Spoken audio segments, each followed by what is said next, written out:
So, Love Island USA, episode 7, I believe, and it seems that, listen, this is just, I am a Cash Stan account.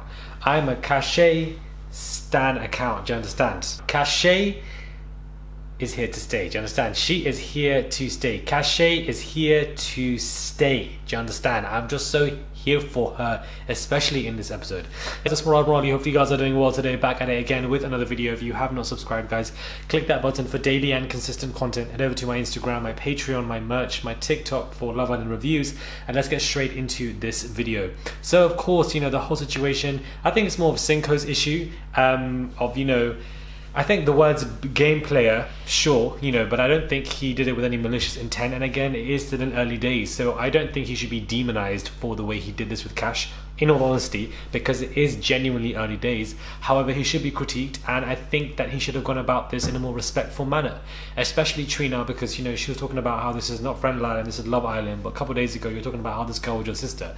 But really and truly, listen, I dislike Trina for her actions, but when I'm not just an audience member, I'm also a reviewer, and I look at it from different perspectives. Perhaps why some of you guys like watching these reviews is that I do watch it from a producer perspective, and I feel like this is what we call a perfect love triangle for a reality TV show like Love Island, which is why this season is doing well, because these three are really carrying the show.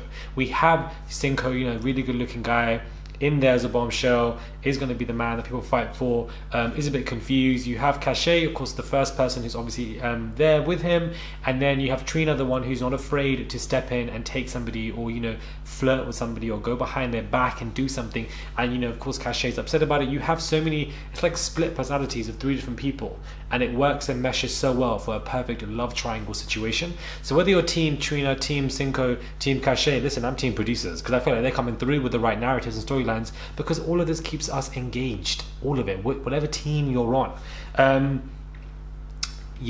I just feel like the conversation between Cashay and Cinco was a very healthy conversation, where she was like, look, you have disrespected me, you have crossed my boundaries as an individual, therefore we have these boundaries up, and I do not wish to be friends with you. I do not wish to entertain you in that manner because of what has happened, because I do not want this to be repeated all over again. I'm trying to prevent this. So this was a lot of healthy dialogue that we were seeing from Cashay in this episode tonight, and I feel like she controlled it very well. Wasn't aggressive, wasn't angry, wasn't irritated, was a very calm tone where she was like, you know what, these are not my boundaries. You will now respect them because of what you did to me, which I did not appreciate. You went around my back and you kissed me, then you kissed her. What are you doing? Like, you should have told her clearly that you're going for Trina, therefore you don't waste Cashay's time. Do you understand? So I do feel like, she went about that in a very well manner. Then of course Trina came back and spoke with some of the girls, Shannon and the other one as well, I forgot her name. And you also have Lien, I think I'm pronouncing her name wrong. She is obviously also one of the new bombshell girls. She's also interested in Cinco, and I think that perhaps she could be a secret. I feel like she's a dark horse in this square now. I feel like I don't think Trina sees it as a threat, but you never know in a couple of days, because Cinco's got 3 girls that at one point wanted him.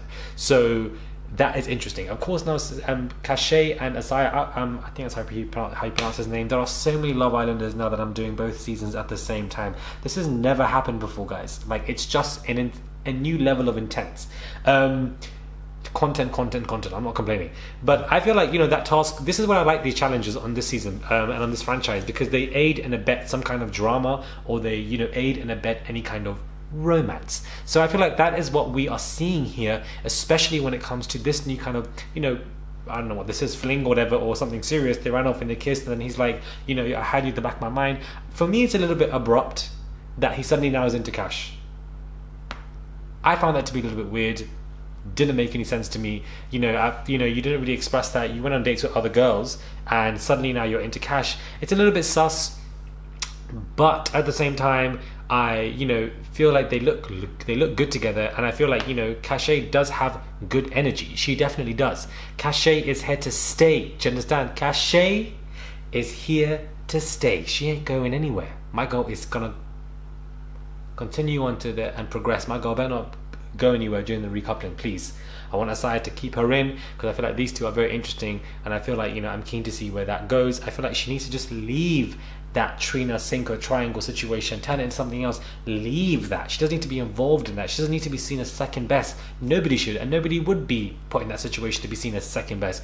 So I wanted to leave that situation, and hopefully she has, which it looks like, and go forth. Shannon and Josh, of course, are back to it again, and, you know, very smitten, and I feel like Josh is definitely going to drop her, whether it be Casa Amor or some situation. I feel like that is going to happen 110%. He doesn't seem to be fazed by the new bombshell girl. Perhaps he's learned his lesson, but of course when it came to Amy, that was very interesting. I feel like Jeremy has turned into the abyss. I feel like he wasn't really there. I do feel sorry for Corey, you know, he's kind of growing on me.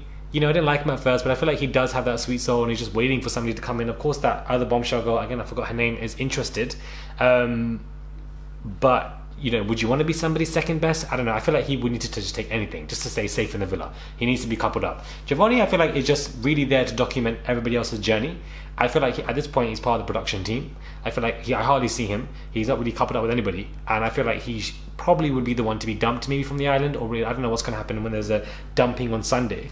But I also find the concept of them doing these live feeds of uninterrupted editing to be also interesting. It's kind of like a Big Brother style-ish, but they're meshing it in with Love Island. I feel like it's great because it gives people a different perspective on the islanders that are not heavy edited, and you can see it in a separate format, Paramount or whatever they're showing it on.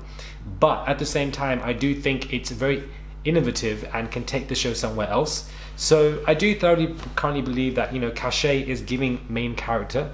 She is the one solidly carrying the show, let's be real, because it's all about her. She's getting most of the scenes, and, you know, I do like her energy. I like how she carries herself. I like how she's with Asai now and how she dealt with the Cinco situation. It was extremely mature. Apparently she's a Capricorn. Listen, I'm a Capricorn. This is probably why I can relate. I'm not even a big horoscope person, guys. I'm genuinely not. But at the same time, listen, we Capricorns, we work hard. We have boundaries, and we don't let anybody cross them, and we, you know, are very aware when people disrespect us, and we, you know, come to the point of trying to have that healthy conversation to be like, don't disrespect me. That's what we're not going to do. So I'm here for Cashay, especially knowing that she is a Capricorn. Guys, Cashay is here to stay. Do you understand? She is here to stay because she really is given main character syndrome and is carrying this show. I can't even think of any other, like, who else is on that show? We have Olivia. Again, I don't think she's really doing much on the show. I don't see her being with anybody, frankly speaking. I feel like she's, again, suffering on the show. She had Christian, but of course he was dumped a while ago, thank the Lord. But I don't really see where any of that could be going when it comes to that relationship. So let me know what your thoughts are, guys, when it comes to this. Subscribe to the channel. Anyways, guys, let me know what your thoughts are when it comes to this episode. I thoroughly enjoyed it. And I feel like that triangle has now ended, and hopefully we'll see the other characters, you know, step up the game and give us some kind of drama. I feel like Shannon's done stuff here and there, but I want to see more from other of the characters. I want to see more from Will and the Kira situation. There we go, I completely forgot about them. Apparently Corey, one of the new bombshells, knows one of the guys. Guys, it's very common for some of these islanders to know each other. Yes, America is bigger and it's more unlikely, but everybody's on social media, so you might be able to see stuff more likely. We've had islanders here who would come into a show and be like, I know you, we've spoken to the same guy, or I know you, we've spoken on apps before. Like, it's happened before. So I feel like this over-investigative analysis of them coming in and playing some game plan, let's relax on that, especially see where this season is going. So far it's going very well, but I think it's early days to call this a great season because it's only the 7th day. You need to wait until the end of the 3rd week or the midst of the 4th week for you to be like, okay, this is going somewhere really well. Because, you know, I feel like with Love Island and in reality TV in general, we enjoy it with hindsight. So I feel like that in itself is what we should just wait for. Let me know your thoughts are, guys. Subscribe to the channel, click that button for daily and consistent content, and I'll catch you guys soon for another video.